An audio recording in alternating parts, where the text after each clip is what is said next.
Welcome to the Wisdom Window on Strong Island Radio. The Wisdom Window is your portal to timeless knowledge and understanding. Join us each episode as Maddi and Marianne Franzese examine ancient and current wisdom traditions and apply these teachings to today's unique challenges. So let's get started and welcome your hosts, Maddi and Marianne. Hello, everybody. I'm Maddi and welcome to the Wisdom Window. I am here with my dear friend and co-host, Marianne Franzese. And hi, Mare. Hi, Maddi. We have a very special show today with our friend, Lori Cordova.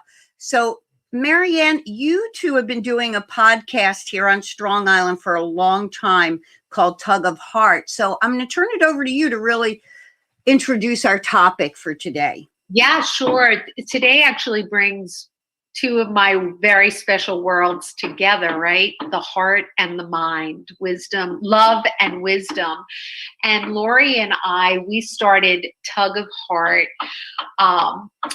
after Lori's son, Seth, darling Seth, died of a rare kind of childhood cancer called DIPG, which is a brain tumor with 0% survival rate. So imagine the impact of getting a diagnosis and the survival rate is 0%.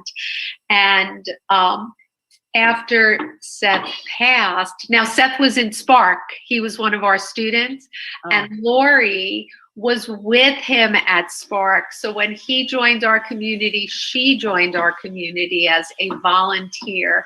So for those of you that don't know, Spark Elementary is Marianne and her sister Rose ingenious way of moving education forward. It is it was sadly before COVID, it was really, and on paper at least, remains a model for where education should be if we are going to educate inspired children and we are going to switch education for the benefit of children as opposed to the benefit of adults. So I just want to make sure everybody knows. Thank you, Maddi, for saying that. And part of Spark's mission was really the individual light within the community. And Seth brought such a light, but along with it, Lori joined us as a volunteer of truly this kind of co-action, which means really joining with the child together, creating a relationship to move forward. So she helped us with all our special needs children and anywhere that she was needed in the community. So it hit us hard, right? And Lori is here today and bravely willing to talk about this idea of, can there be any wisdom that is gleaned when such a deep loss has been encountered? So, Lori, hello and welcome. Thank you both very much. We ask all our guests, we usually start with, because we're on the search for it throughout this podcast, of what does wisdom even mean to you? Like, what would be a definition of wisdom, or how have you experienced wisdom in your life? And then, of course, have you had any sense of the kind of wisdom that comes with deep grief? Hi. Yes, thank you. First of all, I wanted to just point out how grateful I am to be with both of you, and how grateful I am that Seth knew each of you. The one thing that crosses my mind today, just before we logged on, was that the three of us are here only because of Seth. Yeah. Right? Yeah. And so, I mean, he and God, I'm sure, ordained this. So, I mean, there's wisdom in that right away. And that kind of gives you a hint where I'm coming from when it comes to wisdom. For wisdom, that's a tough one. First of all, I think the greatest wisdom I personally have is that I don't believe I have any. So, and I kind of like it that way, because I like to kind of live with a low level of accountability. So I listen to you guys, and I try to listen with like one ear, because I'm like, what's going to be asked of me? Because with wisdom, a lot is asked. I do know that from my experience, and I think you guys will agree with that, because you're brave to do what you do. For me, wisdom is the way God sees things, or as you and I frequently say, Marianne, the supernatural. So things beyond earth, but that includes earth, because we're part of the order. And one of the things we frequently say is that the natural points to the supernatural. I mean, if you're just talking about like an order of things, intellect, we would start there. It's in our nature to have intellect. And our intellect is just naturally directed to contemplation. Yes. And it's contemplating reality. And from there, you get philosophy, whether people want whatever, by whatever name they call it. That's just our quest to know ultimate causes of things, the ultimate reality. And we're just kind of made like that. It's in a very natural way.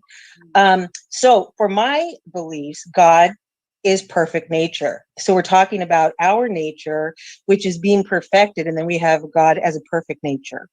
And while we do philosophy and stuff, we can be pretty creative and go. I mean, our imaginations are also God-given and God-made, but we cannot invent anything or any type of wisdom that goes against the true wisdom of God. And so my personal feeling is that we spend a whole lot of our life learning that itself and getting things broke down that go against the ultimate wisdom, which is when we take that reason and that quest to kind of like a more noble place, just that dignity we talk about, a gentle place where things just happen natural and easy because they're right. That's kind of wordy, right? That means I don't know. No, I think that's beautiful, because what you're saying is the ease where things are natural and easy. That is really the source, right? Of wisdom. So like that flow that we've all felt, and just know it's right. And then enter grief and suffering when we need some adjustment in that, right? Yeah.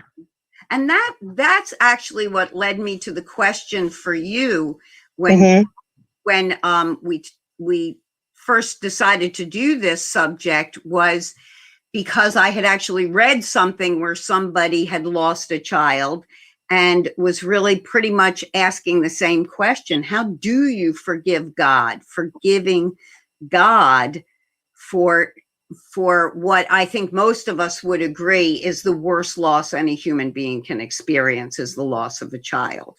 I mean, not that losing a parent who's older, losing anybody, and especially in a culture that doesn't have a great track record for even recognizing death or talking about it, or it sort of ignores it, but especially the loss of a child. And for somebody like you, who is a woman of faith, how do you forgive God? Well, I did find that my forgiveness, if you want to call it that, was very connected to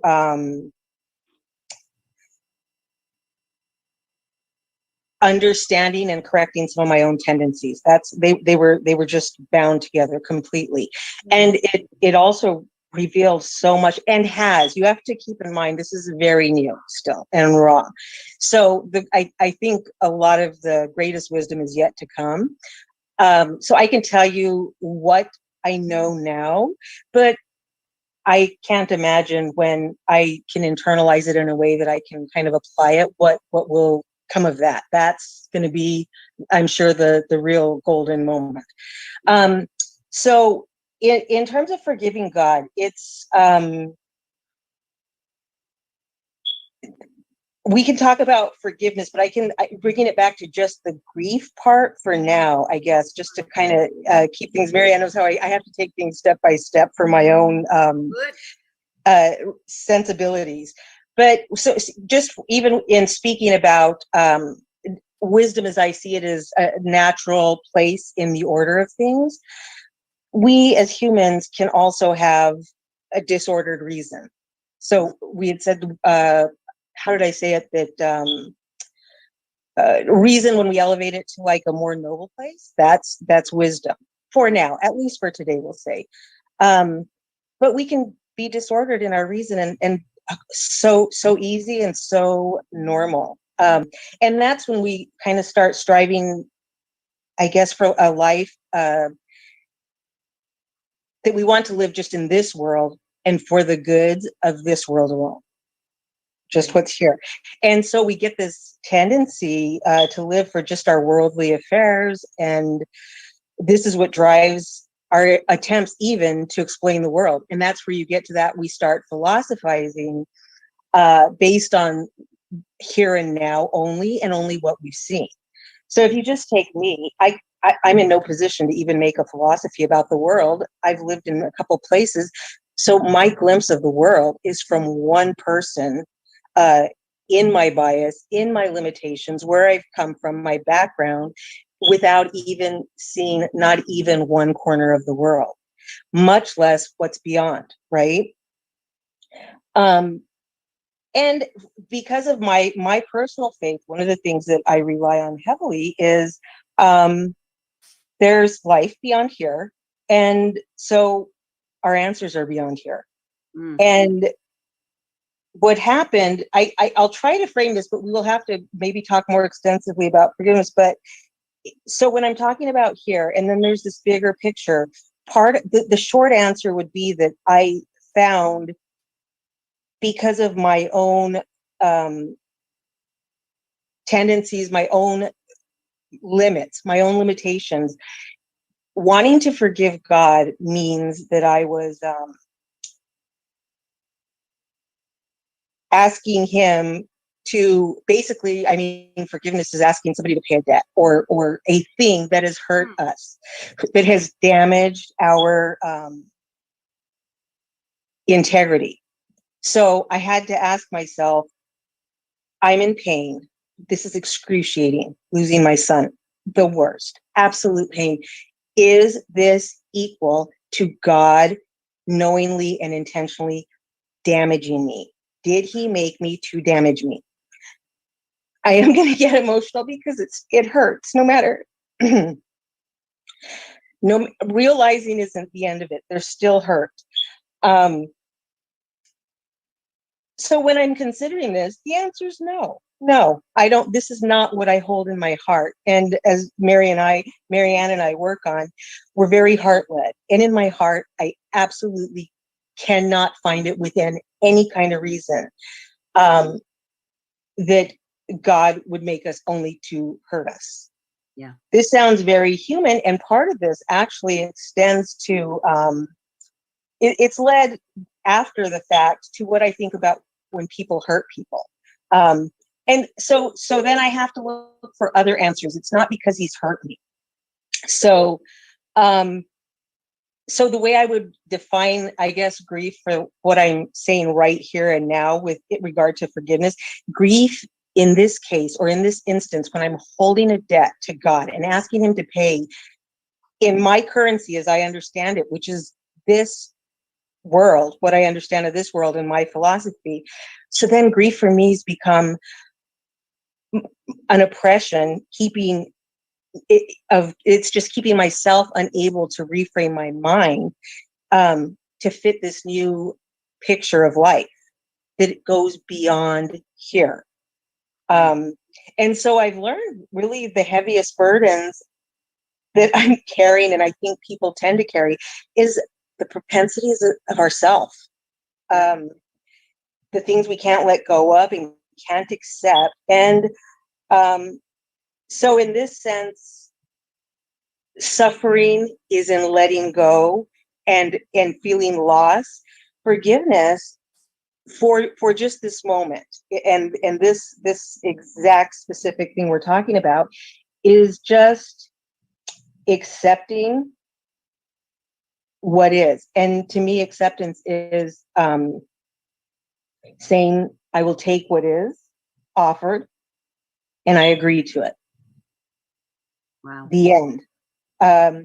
So to forgive is just to withdraw and like revoke any hold we think, in this case, God owes us. Wow. For it. And If I one think of you, that's beautiful. for now, yeah, I'm struggling to even word it because a lot of this is happening in big feeling. So it's hard to articulate. Well, the reason I think it's so beautiful, if I may, is that it applies to all forms of forgiveness. That Absolutely.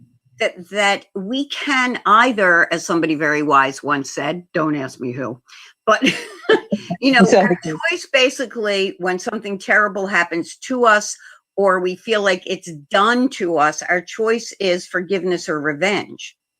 So that seems to be the two roads that human beings will choose to go down.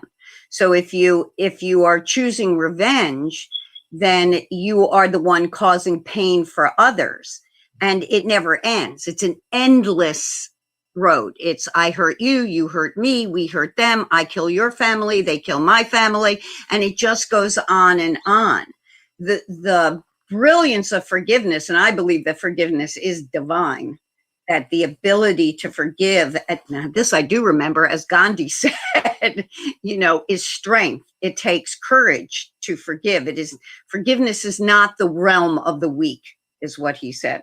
So that's that strength, that kind of spiritual strength and inner strength is our being in touch with the Creator, is our being in touch with God, because forgiveness is a creative process. Like you said about the intellect, you have to first kind of consciously go through it in your mind, and then you have to bring it to your heart, like you guys always talk about, and then you have to bring it to the world.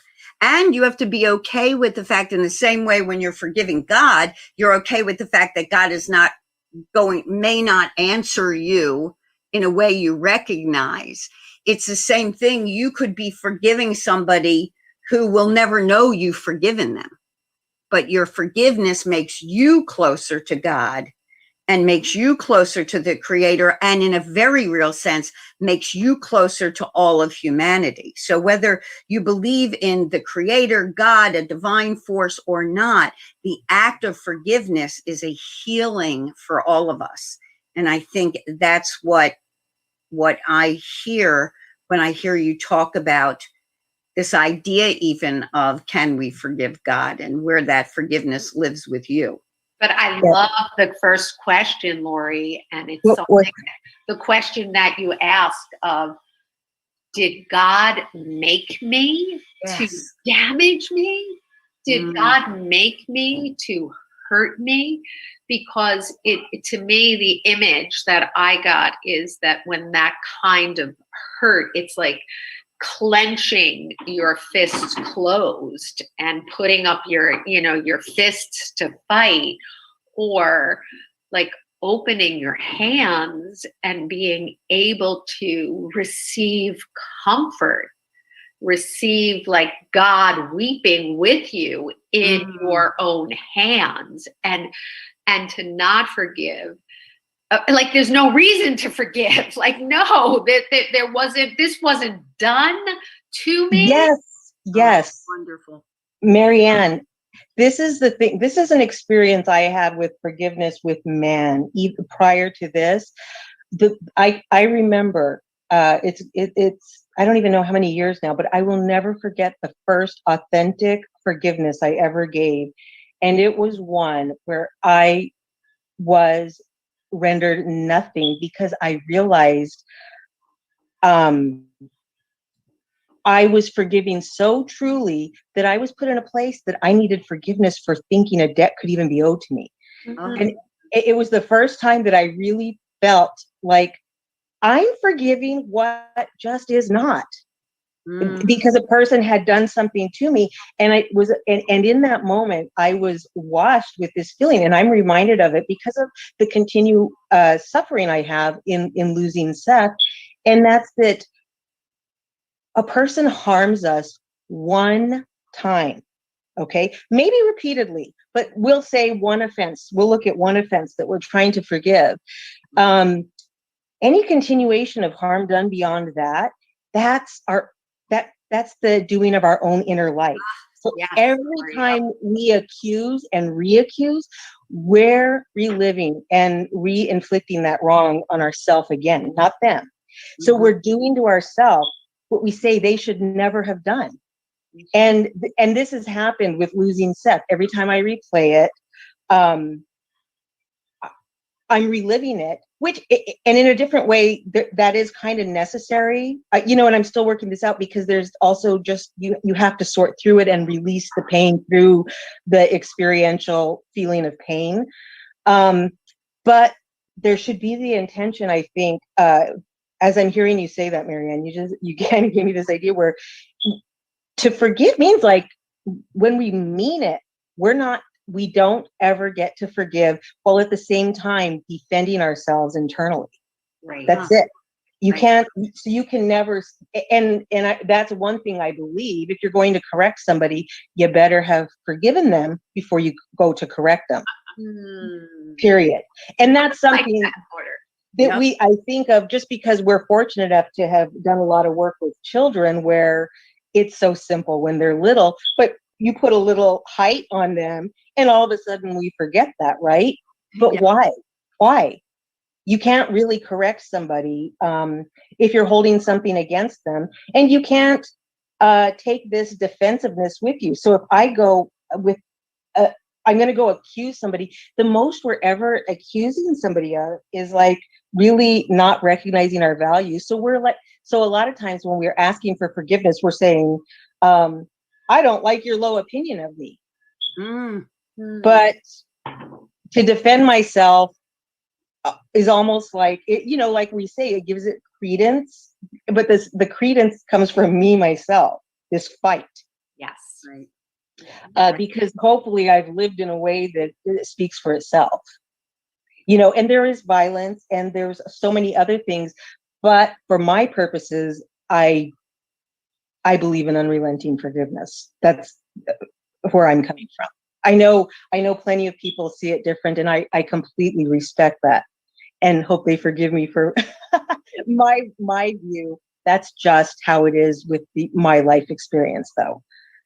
Well, I've said this many times before on many different shows, but this always brings me back to the great law of peace of the Haudenosaunee, and that scene where the peacemaker, the final piece of getting these 5 nations to stop fighting is the one nation in the center, the Onondaga. They are in the center of the land. If they don't agree to peace, there will not be peace. And the head of the Onondaga, Tedadaho, has murdered Ayawanta's entire family during the course of this war. And actually, because Ayawanta was preaching peace, he didn't want people listening to him. So he sneakily, making it look like they died of a disease, murders his family, poisons them. And this turns the men who were listening to the teachings of peace around, because they believed at that time that if your whole family died and you stayed alive, you were cursed. Curse on you. So they were like, oh my gosh, we can't listen to this guy. What could this curse be? And of course, Tedadaho jumps up and says, well, he's cursed because he's talking about that peace idea. It'll make us weak. And then in the end, it's a great journey that happens over the course of 40 years, actually.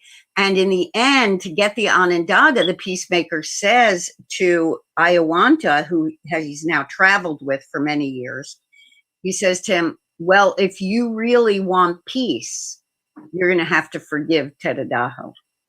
Before I even step in, you're going to have to go in there and forgive him.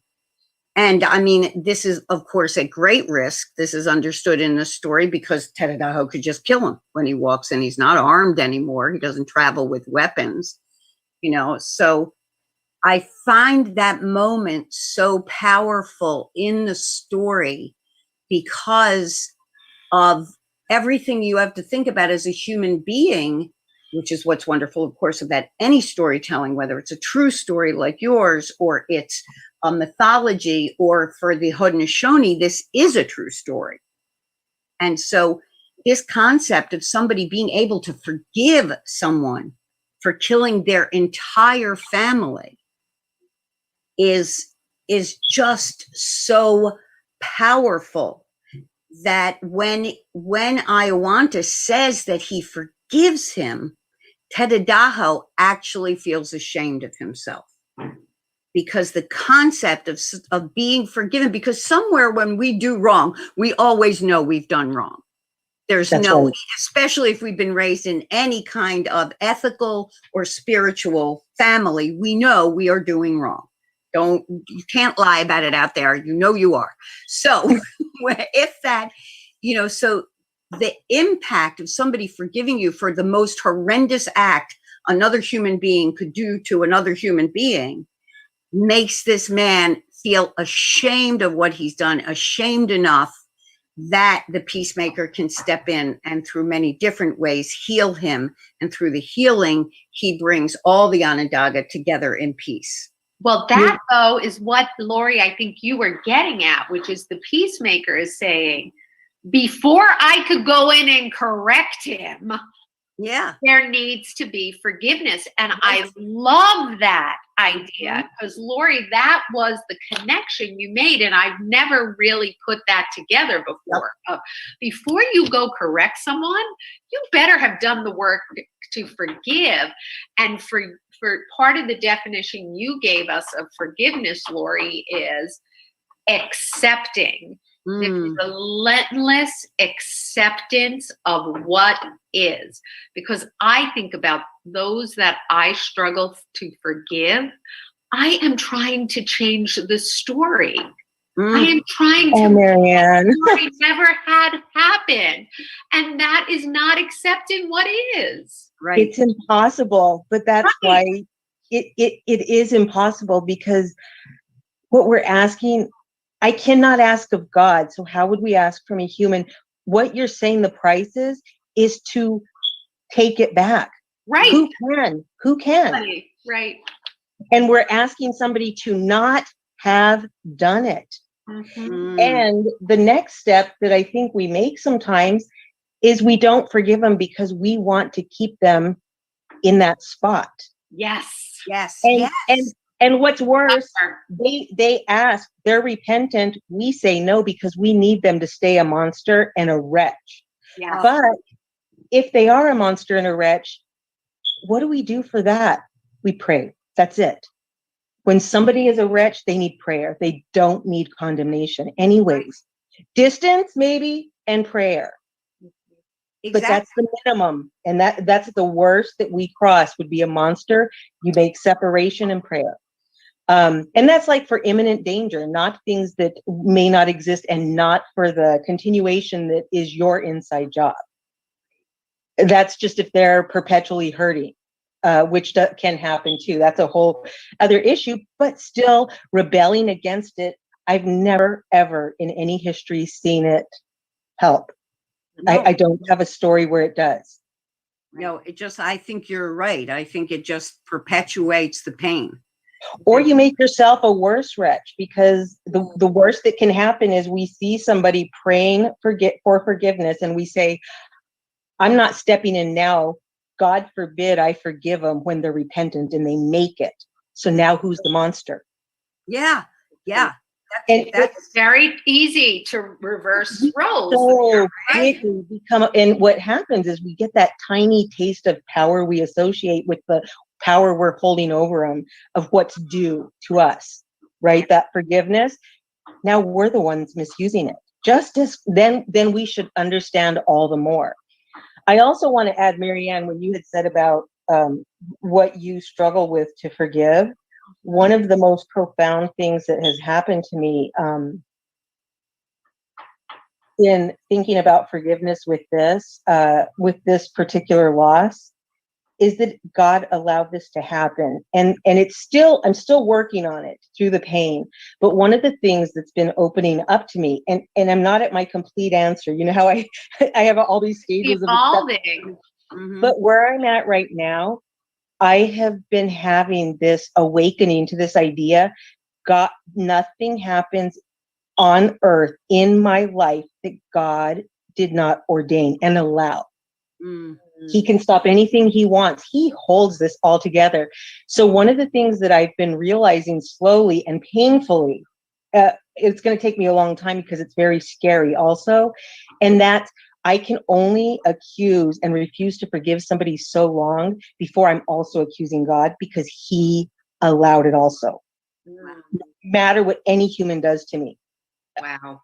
I have to ask myself. I feel a book here, Lori. I feel a book. I'm just saying. I think there's a book here. I've been telling her this. Yeah. Actually, I will tell you, it's funny you had asked about forgiveness, because I told Marianne of a very special time, the moments after I lost my son, that I was embodied. And I renamed him in that moment, right, Marianne? Yes, so beautiful, Lori. And Maddi, this is the first time I've said it outside of Marianne. Within an hour, I had complete peace that day. This warmth, this feeling that I only had ages ago when I prayed for like a few years to feel God. I want to feel it. Let me feel heaven. Let me feel it. I felt it, and the comeback was ridiculous. I never wanted to feel it again because I couldn't take the contrast of returning to earth. I felt it, but I could also be here after losing Seth.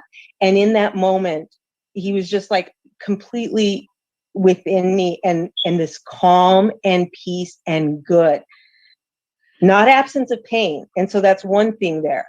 Good does not mean absence of pain. And because we have this mentality, you grow up and you did good, reward, bad, we inflict pain. So we turn into adults with these really skewed associations, where quite often the biggest leaps I've made in life were induced by pain and suffering. Yeah, we talk about that all the time. It actually works opposite what people try to teach us. Yeah. But so I had this embodiment of it, and in that moment, I was like, "Oh my gosh, there you are, there you are." And I'm saying this to my little boy. I was like, "There you are, you're right here." And then the next thing I said was, "Oh my goodness, hello, my little Jubilee." His new name was Jubilee, which is forgiveness. Oh. And I can't even believe I'm saying this, because it's way before I'm ready to talk about. But since then, I have been actually working on writing, and it's called Jubilee Tree. It's a book for him. So, I mean, it'll probably be it may end up just being a personal thing, but it's a big work. And which is funny, because I hadn't spoken of forgiveness or dedicated time to thinking of it before you kind of prodded me, Maddi, because it hurts. Forgiveness hurts, because what we're doing is we're admitting that something is no more, and we're admitting that life is completely different than we previously thought, and we have got to embrace it and enter the new what is. And one of the things you've said, Lori, is since Seth's death, it's a new incarnation. So yes, it is. The moment that you embodied him, and Jubilee too has such an association for me of joy, right? It is. It's contrast of pain and joy and new incarnation and new relationship. Like the relationship. Yes. Very present. And we didn't even get a chance to talk about that. Just the wisdom of understanding. But just the understanding that one of the things that's helped, I guess, with the pain is understanding and being honest with myself. I've told you about this very, very need to be honest that I have has been a blessing in this case, because one of the things I've realized is that I'm not fixed in this answer of death means my relationship has ended. Mm. Death means the dynamics of how I know Seth has changed. So I never a day in my life hated my little boy or hated who he was or how he was made. And so I'm as dedicated to loving him as he's now shown me to be. Which hurts because I'm not used to it. And you fall in love, especially when they're little, with the physicality. But there's more. And the tears and the shaky voice you hear now is just saying goodbye to what is behind me only. That's all you hear. It's not a pain of where I am now, because every time I get a foot in this and you hear me day after day, strong talking to Marianne, that day I'm grounded, and Marianne's very good at grounding me in where I am now. And I still am. That means there's work to do. And today, whatever, and that's Maddi, what we call the tug of heart, whatever tugged at your heart, you also responded to it. Yeah. You felt it and responded for whatever reason, reached out to me and said, let's feature this week this mess of a woman who's very well together. It needs to be said. She responded to her heart, and that's how we lift each other up and ground somebody that is in a horrifying time and ground me in where I am now. Because what's horrifying is just that same, it's the terror of death is horrifying. That already happened. So everything I redo is this internal replaying, right? And so thank you too, Maddi, just for playing your part in that, rooting me in the after. There's so much up to it that Lori, would you be willing to come back and continue this conversation with us? It's up to you guys. Maddi, that there's so much more here. We're just beginning to tap into. It is a wisdom that you are gleaming from this journey. Deep. Well, and there's, the other thing is, aside from you guys, there's a wisdom in people around you when you are in grief, because they're open to hearing this. You hear me, I'm talking crazy, but for the planes that people are raised to hear me. And this woman has no veil. She is raw. She is suffering. There's a truth in it that makes it very hard for you to just be lying, unless it may be about murder. Apart from that, you're not going to lie too much around death.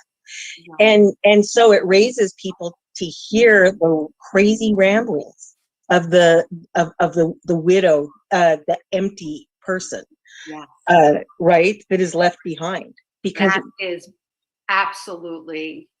And that's not from me. It's just that's the people around that encourage it and invite it, because hearts open as well. Yeah, you won't go these places because we hide our grief. We do. And I had said that, Maddi, to you. It's very unattractive, for lack of a better word. I cannot. My plan was to go under my covers and hide for a couple years, and then Marianne happened, and now you. I did not expect, and I even have this guilt, which is, I think, kind of pressed on me, where it's like, what am I doing campaigning once I've lost my son? Like, what the heck? Oh, but it does matter, right? Right. No. Brilliant. And a lot of stuff you just toss nonsense out and somebody translates it for you. Yeah. And that's so funny, because I'm reading this book now called The Heroine's Journey, which is about writing the difference between what the hero's journey is and what the heroine's journey is, and which has been with us as long as the hero's journey. We just don't talk about it. And in those stories, which he actually says are in some very popular movies like The Avengers, what it's all about is that connection. Is that it, rather than being, I'm striking out on my own and, going and killing and doing or whatever that is all by myself, the heroine's journey is more what you're talking about. It's more from that place of mothering consciousness. It's more from, we need to make a connection. Let's do this together. And it's searching for not just returning the lesson to the community, but finding within it the happy ending.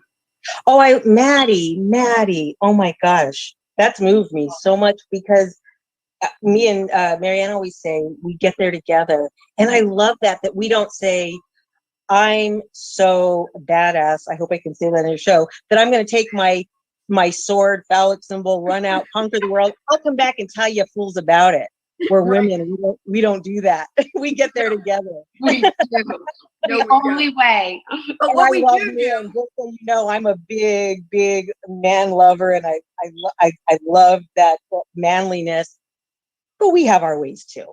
Very nice ways. and when we recognize that the value in each other, everything is in balance. So, my wonderful audience, my wonderful Marianne, my wonderful Laurie, we will be back. And Tug of Heart are you guys back this Wednesday at 1:30, or you're taking your There'll be a pre-recorded. Oh, pre-recorded. Okay, so there's Tug of Heart at 1:30 on Strong Island on Wednesday, pre-recorded, but we'll be back live and always on right after this. It always goes up on all the other platforms. So don't worry, we'll still be here. So thank you all so much for being with us today. And thank you, of course, to Bobby Lacera and everybody at Strong Island Entertainment. Thank you so much for this opportunity to be with you, Laurie. Just let me say that, and the opportunity to be with you again soon. Yay. Thank you, Maddi. All right. We'll see you all down the road on your journey. Here. Goodbye. Bye-bye.